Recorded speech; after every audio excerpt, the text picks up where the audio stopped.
இதை தலைவர் கலைஞர் அவர்களே சொல்லியிருக்கிறார். ஒரு முறை கலைஞரை பார்த்து நீங்கள் என்ன மூன்றாம் தாரமாக எங்களை பார்க்கிறீர்களே என்று சொல்லுகிற போது, இல்லை நான் நான்காம் தர சாதிகளுக்கான தலைவனாக இருக்கிறேன் என்று சூத்திரர்களுடைய பிரதிநிதி என்பதை வெளிப்படையாக பேசிய தலைவர் கலைஞர் அவர்கள். எவர் இங்கே வீழ்த்தப்பட்டிருக்கிறார்களோ, யார் இங்கே கொள்கை ரீதியாக இங்கே வீழ்த்தப்பட்டிருக்கிறார்களோ அவர்களுடைய பிரதிநிதி என்று சொன்னார். அந்த அடிப்படையிலே கடைக்கோடியில் இருக்கிற அருந்ததியர்களுக்கான பிரதிநிதியாக இருந்தது மட்டுமல்ல, ஆண்களுக்கு பெண்கள் அடிமை என்கிற ஒரு கோட்பாடு இருக்கிறது, ஒரு தத்துவம் இருக்கிறது. ஆணுக்கு நிகராக பெண்களை தலைநிமிர செய்ய வேண்டும். எப்படி பட்டியல் சாதியிலேயே பின்தங்கி இருக்கிற அருந்ததியர்களை கைதூக்கிவிட வேண்டும் என்று தலைவர் கலைஞர் நினைத்தாரோ, அதை போல ஆண்களுக்கு நிகராக வீழ்ந்து கிடக்கிற பெண்களை கைதூக்கி விட வேண்டும் என்பதற்காக குடும்பத்திலே சொத்துக்களிலே பெண்களுக்கு சம பங்கை வழங்க வேண்டும் என்கிற ஒரு சட்டத்தை இந்தியாவிலேயே தமிழகத்தில் தான் முதன்முதலாக 1989ஆம் ஆண்டு தலைவர் கலைஞர் அவர்கள் கொண்டு வந்தார்கள். அதற்கு பிறகு பல ஆண்டுகளுக்கு பிறகு இப்பொழுதுதான் உச்ச நீதிமன்றமே அப்படி ஒரு தீர்ப்பை வழங்கியிருக்கிறது. யோசித்து பாருங்கள்.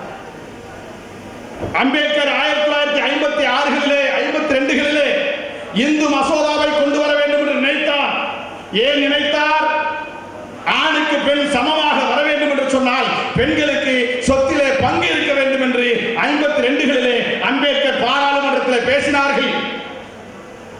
அம்பேத்கர் பாராளுமன்றத்தில் பேசுகிற போது அங்கு இருக்கிற சங்கிகள் எல்லாம், இங்கு இருக்கிற காவி பயங்கரவாதிகள் எல்லாம் பெண்களுக்கு எப்படி சொத்துரிமை தரலாம், அவர்களுக்கு சொத்துரிமை வழங்கப்பட்டு விட்டால் ஆணுக்கு நிகராக அவர்கள் பேசுவார்களே, எனவே பெண்களுக்கு சொத்துரிமையை தரக்கூடாது என்று சொல்லி அங்கே அம்பேத்கருக்கு எதிராக பாராளுமன்றத்திலே ஒரு குழுவாக இயங்கினார்கள். அவர்களுக்கு எதிராக அம்பேத்கரால் இந்து மசோதா என்கிற பெண்களுக்கான சொத்துரிமை சட்டத்தை உறுதிப்படுத்த முடியவில்லை. அம்பேத்கருடைய கனவை இந்தியாவில் நினைவாக்கிய ஒரு தலைவன் இருக்கிறார் என்று சொன்னால் அவர்தான் முத்தமிழறிஞர் தலைவர் கலைஞர் என்பதை நாம் இங்கே நினைவு செய்ய வேண்டும். யோசித்து பாருங்கள். பெண்களுக்கு சொத்துரிமை இந்தியாவிலே எந்த மாநிலத்திலாவது உண்டா? கிடையாது. அப்படி வழங்கினால் ஆண் பெண் சமமாக வேண்டும் என்கிற கலைஞரின் கொள்கை இருக்கிறது அல்லவா, கலைஞரின் கோட்பாடு இருக்கிறது அல்லவா, அந்த கோட்பாட்டின் அடிப்படையிலே பெண்களுக்கு அந்த சட்டத்தை கொண்டு வந்தார். இன்னைக்கு நிறைய சொல்லலாம், கலைஞருடைய சட்டங்களை நிறைய சொல்லலாம். இன்னைக்கு ஏன் கலைஞரை திட்டமிட்டு வீழ்த்த வேண்டும் என்று இந்தியா முழுவதும் துடிதுடிக்கிறாங்க.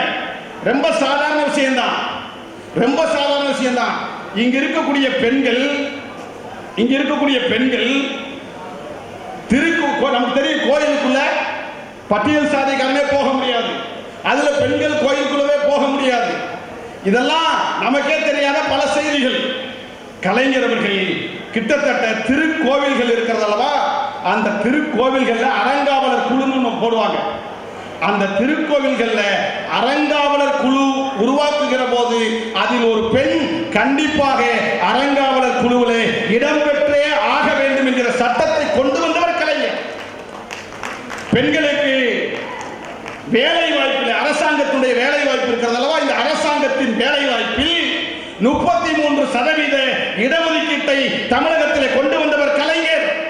உள்ளாட்சி பிரதிநிதிகளாக 50 விழுக்காடு பெண்களை கொண்டு வந்தவர் கலைஞர். இப்படி யாரெல்லாம் சமத்துவமற்று கிடக்கிறார்களோ, ஏற்றத்தாழ்வுகளில் வீழ்த்தப்பட்டு கிடக்கிறார்களோ, அது பெண்களாக இருந்தாலும் அருந்ததியர்களாக இருந்தாலும் அருந்ததியர்களுக்கும் கீழே பின்தங்கி இருக்கிற சாதிகளாக இருந்தாலும் விளிம்பு நிலை சமுதாயம் முன்னேற வேண்டும் என்று சொன்னால் அவர்களுக்கென்று சில சிறப்பு சட்டங்கள் தேவை. அப்படித்தான் அவர் புதிய சமத்துவ புறங்களை கொண்டு வந்தார். அப்படித்தான் அனைத்து சாதிக்காரர்களும் அர்ச்சகராகிற சட்டத்தை கொண்டு வந்தார். இப்படி அந்த மனுதர்ம கோட்பாட்டினுடைய அந்த தலையில் இடியை இறக்குவதை போல பல சட்டங்களை தலைவர் கலைஞர் அவர்கள் கொண்டு வந்து இங்கு இருக்கிற சமத்துவமற்ற இந்த சமுதாயத்தை சமமாக்க திராவிட முன்னேற்ற கழகம் முயற்சிக்கிறது, கலைஞர் முயற்சிக்கிறார்.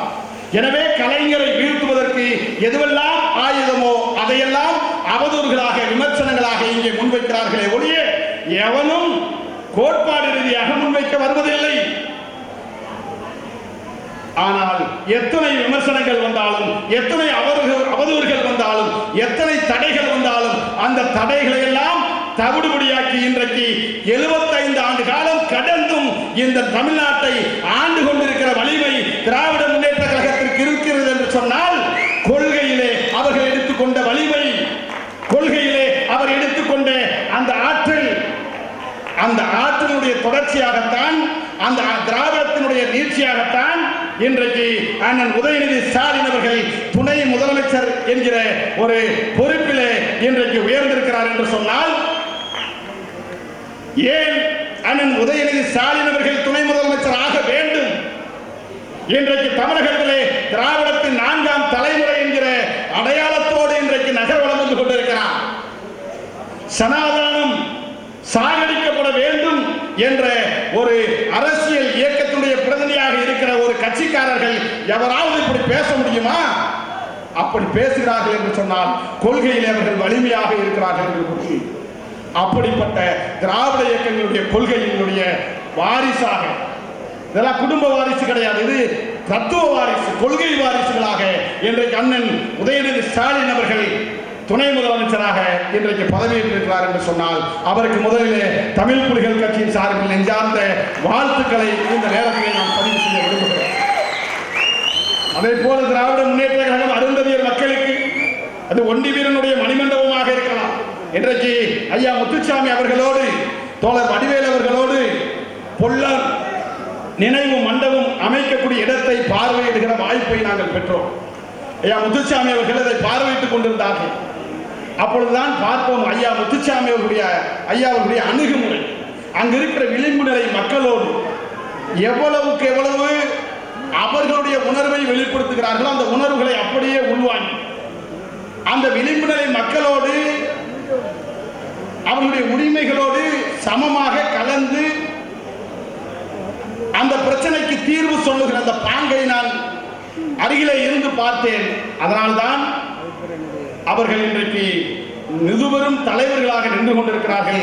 இந்த அணுகுமுறை அன்றைக்கு ஐயா முத்துசாமி அவர்களை நான் கற்றுக்கொண்டது. அவ்வளவு சிறப்பாக அந்த எளிய மக்களை கையாண்டார்.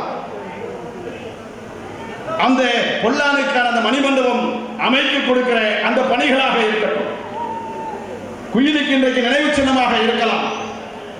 ஏன் இன்னும் சொல்லவில்லை என்று சொன்னால், இன்றைக்கு நமக்கு முன்னால் பேசி அமர்ந்திருக்கிறாரே அண்ணன் மதிவேந்தன் அவர்கள் தமிழக வரலாற்றில் முதலாக ஆதி திராவிடர் நலத்துறை அமைச்சர் பதவியை ஒரு அருந்ததியருக்கு வழங்கி ஒரு சிறப்பு செய்திருக்கிற தளபதி ஸ்டாலின் அவர்களை நான் இந்த நேரத்தில் மனமுகர்ந்து வரவேற்க பாராட்ட கடமைப்பட்டிருக்கிறேன்.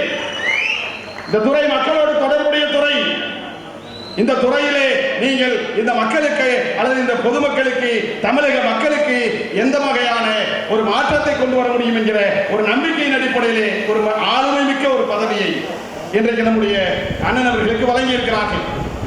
இப்படி இந்த திராவிட முன்னேற்ற கழகம் இந்த விளிம்பு நிலை மக்களோடு அருந்ததியர் உள்ளிட ஒதுக்கீடு என்கிற இந்த சட்டத்தோடு பின்னி பிணைந்திருக்கிற காரணத்தினால் திராவிட முன்னேற்ற கழகத்திற்கு நாம் நன்றி சொல்ல கடமைப்பட்டவர்களாக இந்த நிகழ்ச்சியை நாம் இன்றைக்கு நடத்தி கொண்டிருக்கிறோம்.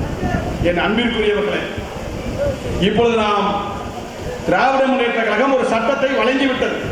அந்த சட்டத்தை உச்சநீதிமன்றம் உறுதி செய்து விட்டது. உறுதி செய்யப்பட்ட பிறகு இந்த தீர்ப்புக்கு எதிராக, அருந்ததியர் உள்ளிட ஒதுக்கீடு சட்டத்திற்கு எதிராக பல சச்சரவுகள், பல இயக்கங்கள் இன்றைக்கு முன்னெடுத்து வருகிறார்கள். இவர்களுக்கெல்லாம் பல்வேறு இடங்களிலே பல்வேறு வகையிலே நாம் பதில் சொல்லி இருக்கிறோம். ஆனால் இவர்கள் சொல்லுகிற இந்த உள்ளிட ஒதுக்கீட்டிற்கு எதிரான இந்த வாதங்களை நாம் எதிர்கொள்ள வேண்டும் என்று சொன்னால், நாமும் ஒரு அரசியல் ரீதியான ஒரு நகர்வை முன்னெடுக்க வேண்டிய தேவை இருக்கிறது. அதனால தான் இந்த மாநாட்டையே ஒரு ஆய்வு அரங்கம் போல அல்லது ஒரு செய்திகளை பகிர்ந்து தெரிந்து கொள்வதற்கான ஒரு விழாவாக இதை நாம் மாற்ற வேண்டும் என்று நாம் கருதுகிறோம்.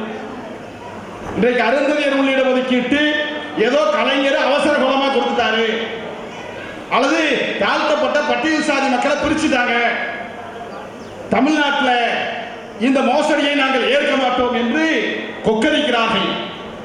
அவர்களுக்கு பதில் சொல்ல அல்லது அவர்களுடைய அந்த வினாக்களுக்கு நாம் விடையளிக்க இந்த இடஒதுக்கீட்டுடைய வரலாறுகளை நாம் இங்கே அறிந்து கொள்ள வேண்டிய தேவை இருக்கிறது. தோழர்களே, இடஒதுக்கீடு எதற்காக கொண்டு வரப்பட்டது? இடஒதுக்கீடு கொண்டு வர வேண்டிய அவசியம் என்ன? யோசித்து பாருங்கள். இடஒதுக்கீடு என்பது 1800 காலகட்டங்களிலே, அது ஜோதிராவ் பூலே காலத்தினுடைய வரலாறுகளை நாம் பிரட்டி பார்த்தால், அந்த ஜோதிராவ் பூலே, சாகு மகாராஜா உள்ளிட்ட பல தலைவர்களுடைய காலங்களிலே இந்த இடஒதுக்கீடு உதயமாக இருக்கிறது. நாம் இன்னும் எளிமையாக விளங்கிக் கொள்ள வேண்டும் என்று சொன்னால், நம்முடைய நாட்டை வெள்ளைக்காரன் ஆண்டு கொண்டிருந்தான். வெள்ளைக்காரன் ஆண்டு கொண்டிருந்த காலத்தில் வெள்ளைக்காரர்களுடைய அந்த நிர்வாகத்திலே, வெள்ளைக்காரர்கள் உருவாக்கி இருக்கிற அந்த பதவிகளிலே, வேலை வாய்ப்புகளிலே, கல்வி பெறுகிற உரிமைகளிலே இந்தியர்களும் பங்கு பெறலாம் என்கிற ஒரு சட்டத்தை வெள்ளைக்காரன் கொண்டு வருகிறான். வெள்ளைக்காரன் ஆளுகிற போது, வெள்ளைக்காரன் ஆட்சியில் இந்தியர்களாக இருக்கிற இந்தியர்கள் கல்வியிலே, வேலை வாய்ப்பிலே, சட்டமன்ற பதவிகளிலே பங்கு பெறலாம் என்று ஒரு சட்டத்தை கொண்டு வருகிறார்கள். அப்படி அந்த சட்டத்தை கொண்டு வருகிற போது, அந்த சட்டத்தை வைத்து வெள்ளையர்களுக்கு நெருக்கமாக இருக்கிற, வெள்ளையர்களுக்கு உடன் இருக்கிற பார்ப்பனர்கள் என்கிற ஒரு சமூகம் வெள்ளைக்காரர்களோடு இணைந்து அந்த இந்தியர்களுக்கு வழங்கி இருக்கிற சட்டத்தின் பெரும்பகுதியை அவர்களே அனுபவித்துக் கொண்டிருந்தார்கள். இன்னும் வெளிப்படையாக சொல்ல வேண்டும் என்று சொன்னால், 3 விழுக்காடு இருக்கிற பிராமணர்கள், பார்ப்பனர்கள் 97 விழுக்காடு இடஒதுக்கீட்டை வெள்ளைக்காரர்களுடைய ஆட்சியிலே பங்கு செய்து கொண்டிருந்தார்கள், அதை எடுத்துக் கொண்டிருந்தார்கள். இந்த 3 விழுக்காடு இருக்கிற பிராமணர்கள் வெள்ளைக்காரன் வழங்கி இருக்கிற அந்த உரிமைகளிலே அதிகமாக பங்கு பெறுகிறார்களே, பிராமணர் அல்லாமல் இருக்கிற நாம், பிராமணர் அல்லோரோர் என்கிற நாம் இந்த இடஒதுக்கீட்டுடைய பயனை அடைய முடியவில்லையே. எனவே வெள்ளைக்காரனிடத்தை நாம் போராட்டத்தை முன்வைப்போம். இந்தியர்களுக்கு வழங்கி இருக்கிற இந்த உரிமைகளிலே பிராமணர்கள் அதிக பங்கை வகிக்கிறார்கள், பிராமணர் அல்லாதோர் எங்களுக்கு இடஒதுக்கீடு வேண்டும் என்கிற கோரிக்கையை அவர்கள் வைக்கிறார்கள். பிராமணர் அல்லாதவர்களுக்கு இடஒதுக்கீடு வேண்டும் என்கிற கோரிக்கை அவர்கள் முன்னெடுத்து போராடுகிற போது, அப்பொழுது இந்த இடஒதுக்கீட்டிற்கு அவர்கள் சொல்லுகிற காரணம், பிராமணர்கள் மட்டுமே அனுபவித்துக் கொண்டிருக்கிற அந்த இடஒதுக்கீட்டு உரிமை அனைவருக்கும் பரவலாக்கப்பட வேண்டும். இடஒதுக்கீட்டுடைய சாராம்சமே அனைத்தும் அனைவருக்கும் என்கிற அந்த சமூக நீதி தத்துவம். அந்த அடிப்படையிலே பிராமணர் அல்லாதோருக்கு இடஒதுக்கீடு வேண்டும் என்கிற அடிப்படையிலே தான் பிராமணர் அல்லாதோர் என்கிற அந்த இடஒதுக்கீடு உருவானது. அப்படி உருவான பிறகு அது பிசியாக, எம்பிசியாக, எஸ்சியாக, எஸ்டியாக இன்றைக்கு பரிணாமம் பெற்றிருக்கிறது. அந்த பரிணாமத்திலே தமிழகத்திலே பட்டியல் சாதிகள் என்று சொல்லக்கூடிய, எஸ்சி என்று சொல்லக்கூடிய பட்டியல் சாதிகளுக்கு 18 விழுக்காடு இடஒதுக்கீடு வழங்கி இருக்கிறார்கள். இந்த 18 விழுக்காட்டு இடஒதுக்கீட்டிலே மொத்தமாக பட்டியல் சாதியில் இருக்கிற எல்லோரும் அனுபவித்துக் கொண்டிருக்கிற காரணத்தினால் அவர்களோடு போட்டி போட்டு அருந்ததியர்கள் அந்த இடஒதுக்கீட்டுடைய பயனை நுகர முடியவில்லை. அந்த இடஒதுக்கீட்டை நம்மால் அந்த இடஒதுக்கீட்டுடைய பயனிலே பங்கு பெற முடியவில்லை என்கிற ஒரு கோரிக்கை அருந்ததியர்கள் மக்கள் மத்தியிலே எழுகிறது. சரி, தமிழ்நாட்டில் பட்டியல் சாதிகள் என்று சொல்லக்கூடிய தேவேந்திர குல வேளாளர்கள், ஆதி திராவிடர்கள் மக்களோடு அருந்ததியர்கள் போட்டி போட முடியவில்லை. எனவே எங்களுக்கு இடஒதுக்கீட்டை தனியாக தாருங்கள் என்ற கோரிக்கை தமிழ்நாட்டில் எழுகிறது.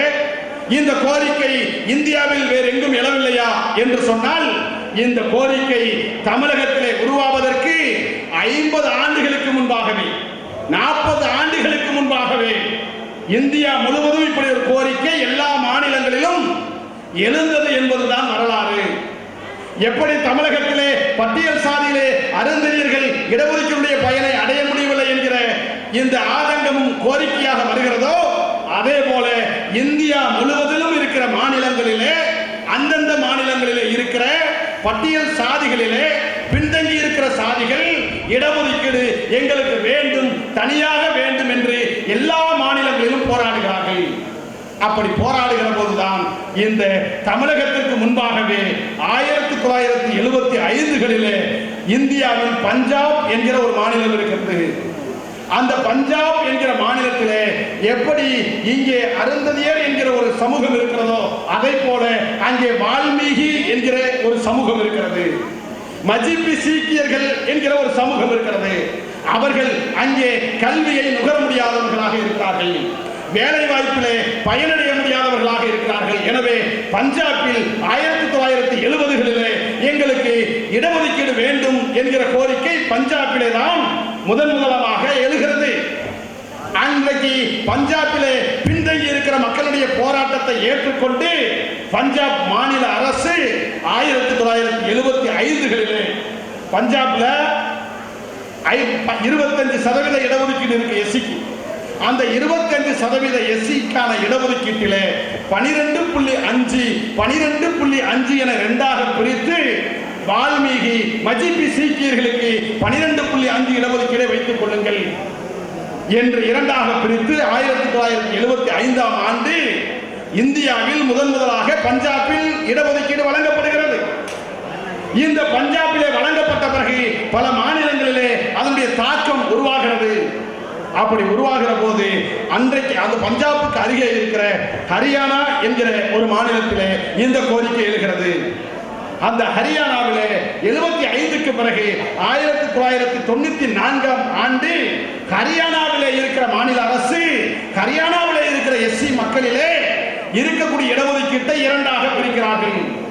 ஆனால் பஞ்சாபிலே பிரித்தது இரண்டாக பிரித்து 12.5 நீ எடுத்துக்கொள், 12.5 நீ எடுத்துக்கொள், இங்கிருந்து நீ இங்கே வராது, இங்கிருந்து நீ இங்கே வராது என்று கேட்டகரைசேஷன் என்று சொல்வார்களே, இரண்டு வகைகளாக பிரித்து அங்கே இடஒதுக்கீட்டை பஞ்சாபிலே வழங்கினார்கள். ஆனால் ஹரியானாவிலே அப்படி கேட்டகரைசேஷன் செய்து வழங்கவில்லை. மாறாக இன்றைக்கு தமிழகத்திலே தலைவர் கலைஞர் அவர்கள் கொடுத்திருக்கிறார்கள் அல்லவா, சப் கோட்டா என்று சொல்லக்கூடிய உள் இடஒதுக்கீடு. அருந்ததியர்களுக்கு தமிழகத்திலே 2009 வழங்குவதற்கு ஏறத்தாழ 30-35 ஆண்டுகளுக்கு முன்பாகவே ஹரியானாவிலே உள் இடஒதுக்கீடு நடைமுறைப்படுத்தப்பட்டு விட்டார்கள். 1994ஆம் ஆண்டு ஹரியானாவிலே அங்கிருக்கிற எஸ்சி மக்களுடைய இடஒதுக்கீட்டை இரண்டாக பிரித்து ஒரு பகுதியை ஒரு குழுவினருக்கும் இன்னொரு பகுதியை இன்னொரு குழுவினருக்கும் வழங்கி, ஒருவேளை இந்த இடஒதுக்கீட்டிலே நீ ஆட்கள் இல்லை என்று சொன்னால் இங்கிருந்து நீ இங்கே வந்து கொள்ளலாம், இங்கிருந்து நீ அங்கே போய் கொள்ளலாம் என்று இன்றைக்கு தமிழகத்திலே 3 விழுக்காடு உள்ளிடஒதுக்கீடு வழங்கியிருக்கிறார்கள் அல்லவா.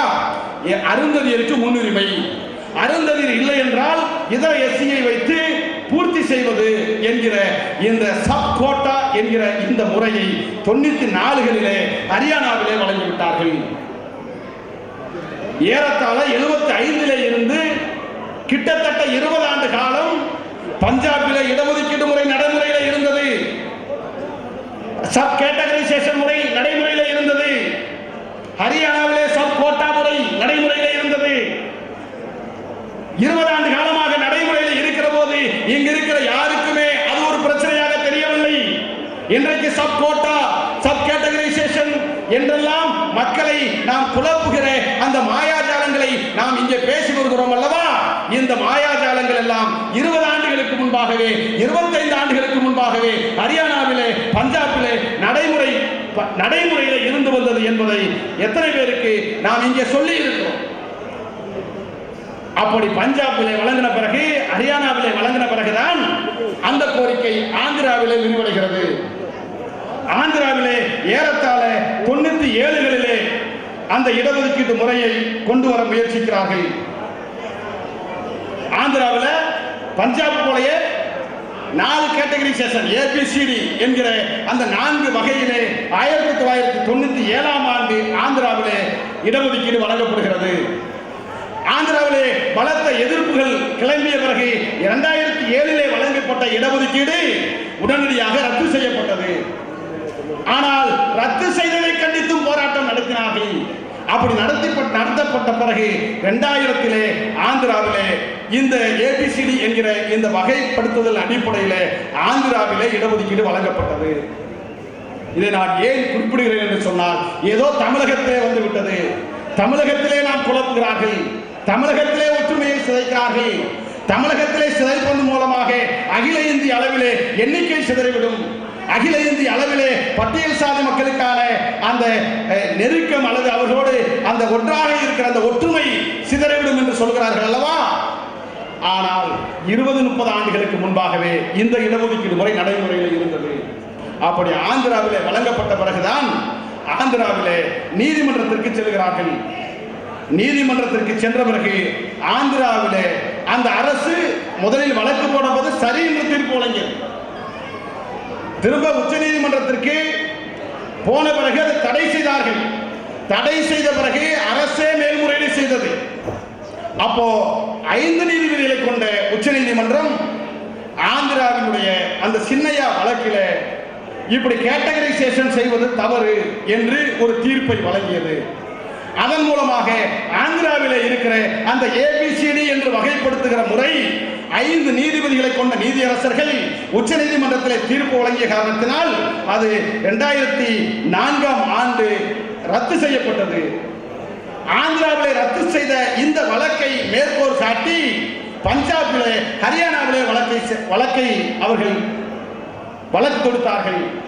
அப்போ ஆந்திராவினுடைய இந்த வழக்கு தீர்ப்பை எடுத்துக்கொண்டு பஞ்சாபிலும் ஹரியானாவிலும் இந்த இடஒதுக்கீடு சட்டத்தை தடை செய்தார்கள். ஆக ஏறத்தாழ ஆந்திராவிலே தடை செய்யப்பட்ட அந்த தீர்ப்பை ஒட்டி பஞ்சாபிலும் ஹரியானாவிலும் தடை செய்யப்பட்டது. ஆனால் பஞ்சாபிலே தடை செய்யப்பட்ட உடனடியாக அதற்கு முன்பாக அரசனை தான் பஞ்சாப் மாநில அரசு வழங்கியிருந்தது. ஆனால் உடனடியாக சட்டத்தை ஏற்றி உடனடியாக பஞ்சாப் அரசு சில மாதங்களிலேயே அந்த சட்டத்தை நடைமுறைப்படுத்தியது. அந்த அளவிற்கு அங்கே வால்மீகிகள் மஜிபி சீக்கியர்கள் பாதிப்பிற்குள்ளாகி இருக்கிறார்கள் என்கிற அந்த உணர்வை புரிந்து கொண்டு பஞ்சாப் மாநில அரசு அந்த இடஒதுக்கீட்டை வழங்கிய பிறகு அதற்கு எதிராக வழக்கு தொடுக்கப்பட்ட பிறகு அதுவும் தடை செய்யப்பட்ட பிறகு இப்பொழுது பஞ்சாப் மாநில அரசு உச்ச நீதிமன்றத்தில் மேல்முறையீடு செய்திருக்கிறது. அந்த மேல்முறையீட்டு வழக்கு தான் பஞ்சாப் மாநில அரசு மேல்முறையீடு செய்யப்பட்ட அந்த வழக்கு தான் உச்ச நீதிமன்றத்திலே சில ஆண்டுகளாக நடைபெற்று வந்தது. அந்த பஞ்சாப், ஹரியானா, ஆந்திரா மாநிலங்களைப் போலவே கர்நாடகாவிலே இந்த கோரிக்கை இருக்கிறது, டெல்லியிலே இந்த கோரிக்கை இருக்கிறது, ராஜஸ்தானிலே இந்த கோரிக்கை இருக்கிறது, மகாராஷ்டிராவிலே இந்த கோரிக்கை இருக்கிறது. ஒருபடிக்கு மேலே போய் பீகாரிலே இந்த கோரிக்கை வந்த பிறகு பீகார் மாநில அரசு எந்த சாதி பின்தங்கி இருக்கிறதோ அந்த சாதிக்கு 4000 கோடியை தனியாக ஒதுக்கி அவர்களுக்கான சிறப்பு செய்தது. ஆனால் 4000 கோடியை பீகார் மாநிலத்திலே பின்தங்கிய எஸ்சி மக்கள் ஏற்கவில்லை. இடஒதுக்கீடு வேண்டும் என்று பீகாரிலே போராடுகிறார்கள், மகாராஷ்டிராவிலே போராடுகிறார்கள், டெல்லியிலே போராடுகிறார்கள். இப்படி இந்தியா முழுவதும் பட்டியல் சாதி மக்களிலே பின்தங்கி இருக்கிற சாதி மக்கள் இடஒதுக்கீடு வேண்டும் என்கிற கோரிக்கை வெடித்து வருகிற அந்த அரசியல் தான் தமிழகத்திலே உருவானது. அப்படி தமிழகத்திலே உருவாகிற போது தமிழகத்திலே அருந்ததியர் உள்ளிடஒதுக்கீடு வேண்டும் என்று முன்வைக்காத இயக்கங்களே கிடையாது. அருந்ததியர் உள்ளிடஒதுக்கீடு வேண்டும் என்று 1990களிலே இருந்து 80களிலே இருந்து இந்த போராட்டம் அருந்ததியர் இயக்கங்களால் முன்னெடுக்கப்பட்டு வருகிறது. அப்படி முன்னெடுக்கப்பட்டு மார்க்சிஸ்ட் கம்யூனிஸ்ட் கட்சியினுடைய தலையீடு, அம்பேத்கரிய பெரியாரி இயக்கங்களுடைய தலையீடுக்கு பிறகு 2007களிலே தலைவர் கலைஞருடைய கவனத்திற்கு வருகிறது. தலைவர் கலைஞர் அவர்கள் கவனத்திற்கு வருகிற போது அவசரகதியாக அதை செய்யாமல் ஆந்திரா வழக்கை பரிசீலிக்கிறார், பஞ்சாப் வழக்கை பரிசீலிக்கிறார். பஞ்சாபை போல இந்த சட்டம் நீர்த்து போய்விடக்கூடாது, ஆந்திராவை போல இந்த சட்டம் தடைபட்டு விடக்கூடாது என்பதையெல்லாம் அறிஞர்கள் மத்தியிலே ஆய்வு செய்கிறார். ஜனார்த்தனன் கமிட்டியை நியமிக்கிறார். அந்த கமிட்டி அருந்ததியர் மக்கள் எந்த அளவிற்கு பின்தங்கி இருக்கிறார்கள், கல்வியிலே வேலை வாய்ப்பிலே பயன்பெறாமல் இருக்கிறார்கள் என்று ஆய்வு செய்கிறது. 6 மாத கால ஆய்வுக்கு பிறகு 18 விழுக்காடு இடஒதுக்கீட்டிலே 1 விழுக்காடு கூட அருந்ததியர் மக்கள் பயன்பெற முடியவில்லை, பங்கு பெற முடியவில்லை. அவர்கள் சீப்பர் என்று சொல்லக்கூடிய தூய்மை பணிகளிலே தான் 90 விழுக்காடு அவர்கள் பயன்பெறுகிறார்களே ஒழிய BC என்று சொல்லக்கூடிய அந்த இடைப்பட்ட செக்ஷன்களிலே அருந்ததியர்கள் அரசு ஊழியர்களாக வர முடியவில்லை என்று ஜனார்த்தனன் கமிட்டி அறிக்கை வைக்கிறது. ஜனார்த்தனன் கமிட்டி எஸ்சி மக்களுக்கான மக்கள் தொகையை அறிக்கையாக சமர்ப்பிக்கிறது. இப்படி அறிக்கைக்கு பிறகு அருந்ததியர் மக்கள் பின்னடைந்து இருக்கிறார்கள் என்பதை உறுதி செய்யப்பட்ட பிறகு பஞ்சாப் வழக்கையும் ஆந்திரா வழக்கையும் ஆய்வு செய்துதான் தலைவர் கலைஞர் அவர்கள் அருந்ததியர்களுக்கு இந்த 3 விழுக்காடு உள்ளிடஒதுக்கீட்டை வழங்கினார். அப்படி கலைஞர் தொலைநோக்கு பார்வையோடு சிந்தித்து இந்த சட்டத்தை இயற்றியதனால்தான் இன்றைக்கு உச்ச நீதிமன்றமே கலைஞரின் சட்டத்தை தடை செய்ய முடியவில்லை என்று சொன்னால் உச்ச நீதிமன்றத்திற்கே சென்றாலும் இந்த சட்டம் தடைவிடக்கூடாது என்கிற தொலைநோக்கோடு 2009 இந்த சட்டத்தை கொண்டு வந்தவர் கலைஞர். பெண்ணாச்சு அருந்ததியருக்கு இடஒதுக்கீடு கொடுத்த பிறகு அருந்ததியர் பூரா ஏதோ அவன் மேலோகத்துக்கு போயிட்ட மாதிரி இங்க இருக்கிற எல்லாருமே பேசுறான். 14 ஆண்டு காலம் ஆகியிருக்கிறது. 14 ஆண்டு காலத்திலே அருந்ததியர்களுக்கு இந்த உள்ளிடஒதுக்கீடு வழங்கிய பிறகு என்ன மாற்றம் அடைந்து விட்டார்கள்? என்னை பொறுத்தவரை இந்த சமூகம் கல்வியிலே சில மாற்றத்தை கண்டிருக்கிறதை ஒழிய வேலை வாய்ப்பில் இந்த 3 விழுக்காட்டிலே கூட 1 விழுக்காடு வேலை வாய்ப்பை கூட இந்த சமூகம் பயன்பெற முடியவில்லை. இடஒதுக்கீடு வழங்கிய பிறகு நிராயுதபாணிகளாக இருக்கிறார்கள், நிர்கதியாக இருக்கிறார்கள். எனவேதான் திராவிட முன்னேற்ற கழகத்திற்கு நாங்கள் கோரிக்கை வைக்கிறோம். இந்த இடஒதுக்கீட்டு பயன் அருந்ததியர்களுக்கு போகிறதா இல்லையா? அவர்கள் அனுபவிக்கிறார்களா இல்லையா? அந்த சட்டத்தை பிற பட்டியல் சாதிக்காரர்கள் தவறாக பயன்படுத்துகிறார்களா இல்லையா? ஆய்வு செய்ய ஒரு குழு நியமியுங்கள். அந்த இடத்திலே அருந்ததியர்கள் பயனடைய செய்யும் விதமாக சில சீர்திருத்தங்களை கொண்டு வாருங்கள் என்று நாங்கள் இங்கே கோரிக்கை வைத்துக் கொண்டிருக்கிறோம். என்ன இந்த சட்டம் வந்த பிறகு என்ன இங்க ஒற்றுமை சதறிடுச்சு?